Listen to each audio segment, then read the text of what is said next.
Well, Australia has the most severe fire weather problem in the world. Not that much more severe than other notable places like California and the Mediterranean, except in the southeast and southwest of Australia, where we have a meteorological occurrence which is the cold front, the sudden wind change that comes along after a very hot, dry, desert-induced winds.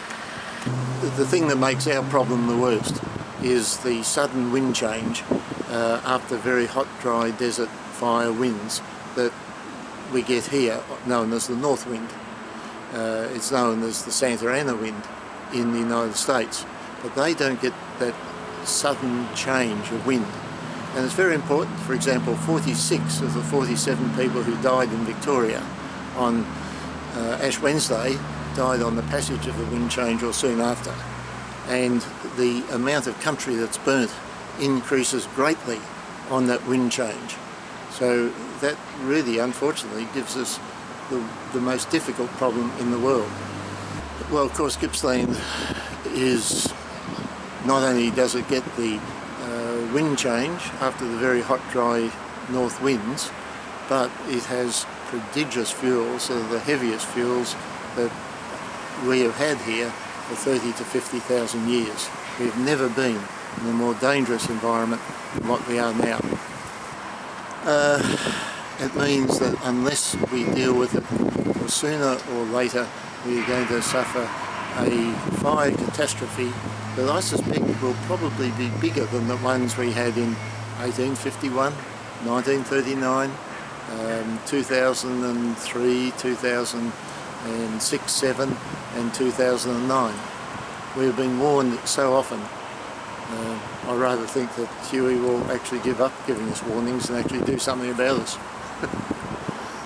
Well, there's only one thing that we can do about the fuel roads, and that is we have got to reduce them, and the only way we can reduce them is by gentle, proper, intelligent, prescribed burning.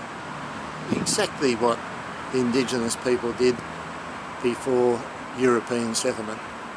The things that were done for 20 and 30,000 years before we came along and decided, possibly not intentionally, to change the environment from something that was beautiful and happy to a very dangerous, high-risk situation we have now. I'm expecting at least one, I think several, large fires because there's so much fuel built up. And one thing Australia teaches you is you get a lot of fuel, the right weather conditions, and they come sooner or later, you'll get a big fire. It just seems to me inevitable that will happen. When might such a thing happen? That depends very much on the weather and the fuel build-up and whether there's been any mitigation at all. I mean, some places are much more flammable than others, but it seems to me that the rate at which megafires are breaking up is increasing. There was a time when you could say every 40, 50 years there was a big fire. We're down now to pretty well every summer. Somewhere in Australia there's a catastrophic fire. And I think that's because there's been a build-up of fuel and far less fuel reduction burning by landholders and so on. One of the things you can see about biodiversity is how many different species take advantage of edges. You know, plants grow very well on the edge between grassland and forest. Some creatures like to live in forest and then graze on grass. Some live in forest and then drink water from creeks. All these are edges. So if you increase the number of edges, you're increasing the variety of habitats and also the number of species that are being looked after. Not all of them, but of course since you've still got mosaic patches, those other species are looked after anyway. Rainforest and grass is a good one though, brush wallabies. If you did nothing in rainforest, you'd just have all rainforest, no grass and therefore no brush wallabies. What should we be doing to avert fire risk? basically we need to learn more. Clearly we need to learn more. The skills that people had in 1788 are beyond us now. However, one thing is clear, we have too much fuel. And so what we can do is burn to reduce fuel and learn from that fuel reduction burning.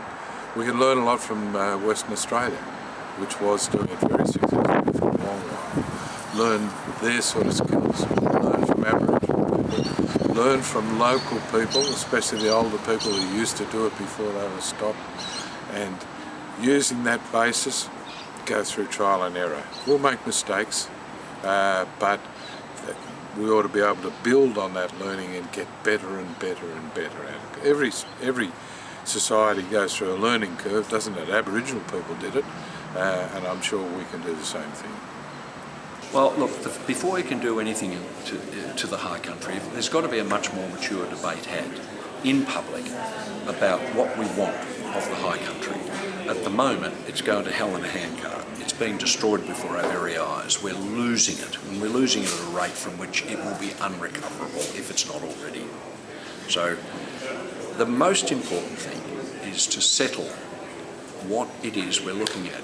Many of us say that the only way to save the high country is by doing targeted, widespread burning of a specific type, not just pulled out of thin air what we should burn, but burning for an outcome, burning for a specific landscape outcome, for specific conservation goals, for specific social goals. And until we do that, until we can have that conversation, all we're going to be doing is sloganeering. That's what's the case at the moment in the debate. People rabbit on about a pristine Alpine National Park. There isn't anything pristine about the Alpine National Park. It's a mess. It's a terrible mess. So that's got to be recognised, and then the mature discussion's got to be about, all right, what is it we want to achieve for the widest number of people, for the widest number of outcomes, so that not just one group is satisfied, but that all groups are satisfied. And that will mean different types of management regimes, but all of them having an overarching responsibility to maintain environment and diversity. The problem is that the targets for burning are not being met. There are a number of reasons for that, I think. The usual reasons quoted are the lack of number of burning days, lack of resources, and some of them are real in some cases. But I think there's a more fundamental problem, and that is the risk-adverse approach to the whole issue of burning. Governments put the targets out there, but then a lot of constraints on people, and as soon as something goes wrong, the media's are right across the top of it.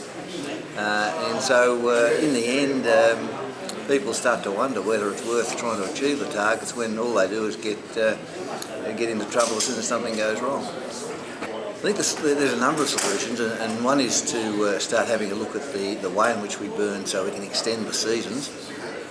We shouldn't just be burning in March and April. There's no reason why we can't be doing some burning right through the winter in most parts of Victoria. So that's one thing that needs to happen. But probably more importantly, the media need to be re-educated as to how important the fuel reduction burning is. And yes, sometimes something will go wrong, but it will be minor compared with the impacts of a landscape wildfire. And that's what we need to get into people's minds, that anything that happens in fuel reduction burning is minuscule compared with what a wildfire does. Naturally, we'll get more wildfires on our landscape, and whilst the fuels are building up, it's only a matter of time before any area of bush burns. I think over time we've changed the landscape and changed it significantly. So over time we've got to try and reverse that trend. We've got to restore the forest to its perhaps a bit more original state. We're growing far too many stems per hectare in places, so our forests are a lot thicker, they're a lot drier, and they're a lot drier for a lot longer. So they're they're conducive to wildfire spread.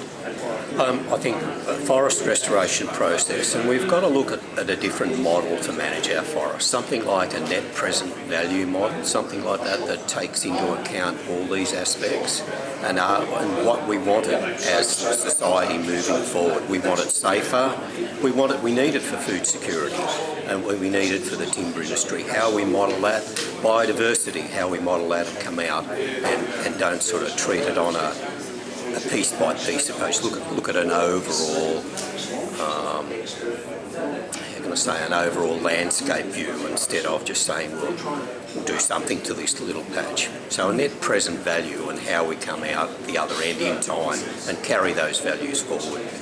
And we've changed the reproductive cycle of a lot of our forests because they're all too young. We haven't got multi-age forests. So that would probably be the significant point in from my point of view. And we've made them drier. We've definitely made them drier by trying to grow too many stems per hectare in lots. You can look at a box ironbark forest just outside Maryborough. You can look at a red gum forest on the Murray River, and you can look at a forest here in the Cahoon or up against some of our townships here like Can River and Orbost. Well, I believe we'll continue to get a drier forest, and there's no way out of that. And I think it's pure logic in a way.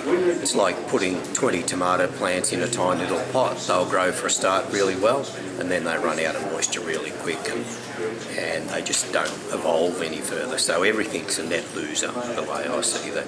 There's no value created for any group of people or any value such as the environment.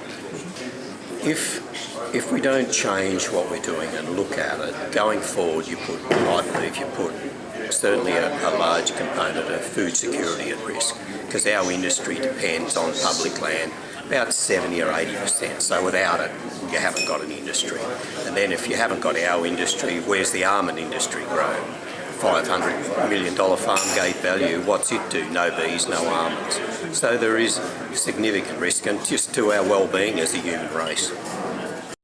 I removed my goggles. The lingering smoke stung my eyes as I raised my rifle and fired.